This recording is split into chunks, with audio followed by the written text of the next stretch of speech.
Well, Timur, as every minute goes by, thousands of pro-democracy protesters and anti-government activists are joining the crowd that is easily, if you just look to my left shoulder, easily in the hundreds of thousands. They're currently partaking in Friday prayers. Obviously, the short time difference between Cairo and Alexandria means that the worshippers here have just started Friday prayers. The sermon which was given before that was another one filled with anti-government sentiments, filled with anti-Mubarak messages, and filled with the calls for democracy and freedom for the Egyptian people. The Imam here is a very well-known person, not only in Alexandria but across Egypt, someone who has been a staunch opposer, or opponent rather, to the regime. And the fact that he has been able to come and give a sermon in the mosque is a sign of just how much power the people have. He's only come here with the protection of the people, and the people here really do feel that they are making gains despite the lack of concessions, if you will, or lack of real concessions, as many of the protesters phrase it, coming from the Mubarak regime. Timur. I don't know whether you managed to hear much of what the sermon and the speeches were saying, Jamal. Have you heard anybody referencing the statement from the military that we had little more than an hour and a half ago?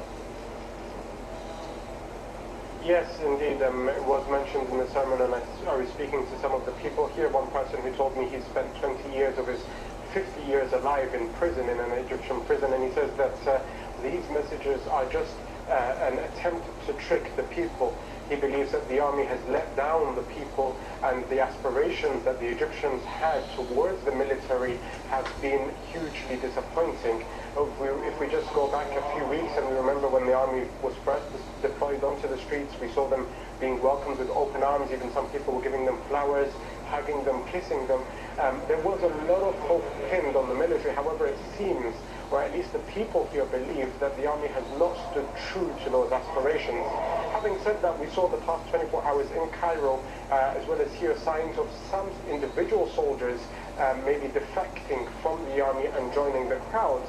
Here last night, after President Mubarak spoke and Omar Suleiman, the people of Alexandria who were gathered in central Alexandria at Sidi Gather train station, took that demonstration and went to the northern command center of the military and camped the night there.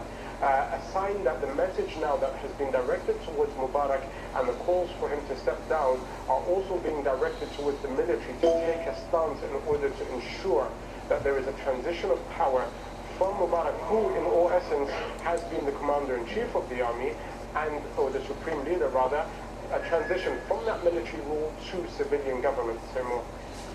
Thanks for that, Jamal. As you say, they're looking for the military to take a stance, but unfortunately, as we've heard in the past hour or so, the military appears to have decided it doesn't want to take a stance. I should run you through what has happened. About an hour and a half ago, we heard the military making a statement through state television. There was no military commander in the first instance reading the statement, but after the meeting of the Supreme Military Council, a statement was made on television in Cairo saying that the military will guarantee an end to the emergency law once the existing conditions are over. There was no time frame given and no specific detail as to when, how, or under what contexts they will remove the emergency law, but they did commit to moving the emergency law, which many people are saying is an incremental move forward to a certain extent.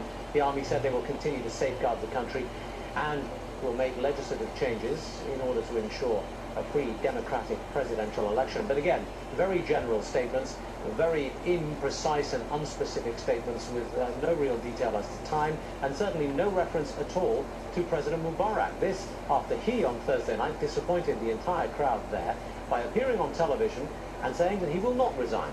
He is going to stay in power until September, when the presidential election is scheduled. In the meantime, he said, again, an incremental offer to the crowd. He said he'll transfer some of his power to the Vice President Omar Suleiman. The crowd there reacted very badly in the early hours of the morning to that, and that's in part why you see so many people on Tahrir Square in Cairo today. Now, after President Obama made those comments, the US President, Barack Obama, made a statement saying that the changes announced by Mubarak need to be explained and that more needs to be done for democracy. Andrew Simmons is live for us in Cairo, observing the proceedings, trying to make sense of it as we all are. Andrew, we had the statement from the army coming out about an hour and a half ago. It was read by a TV presenter. Subsequently, a military gentleman, a man in uniform who I couldn't identify, came and reread the same statement on television. But it would appear that what they had to say has fallen rather short of expectation.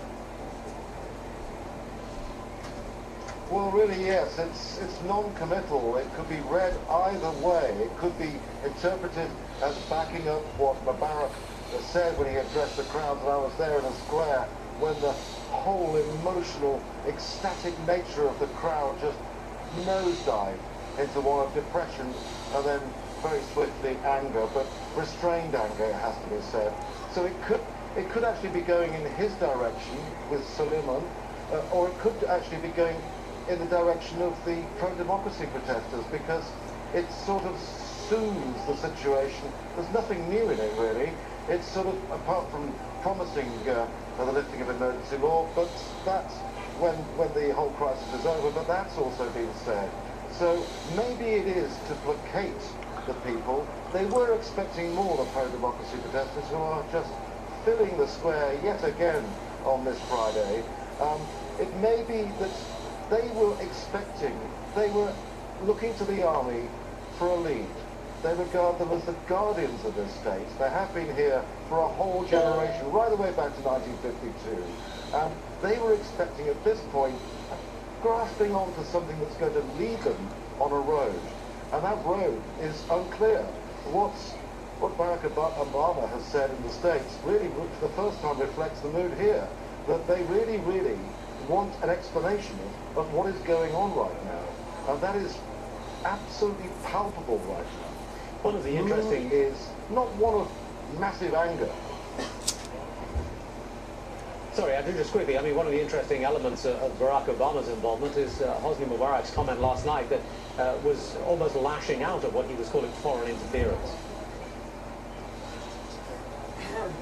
Yes, indeed, that was definitely a response to the US stand on this. It's quite clear that America was expecting him to stand down. Absolutely no doubt about that whatsoever. The CIA chief said that he thought that this was going to take place.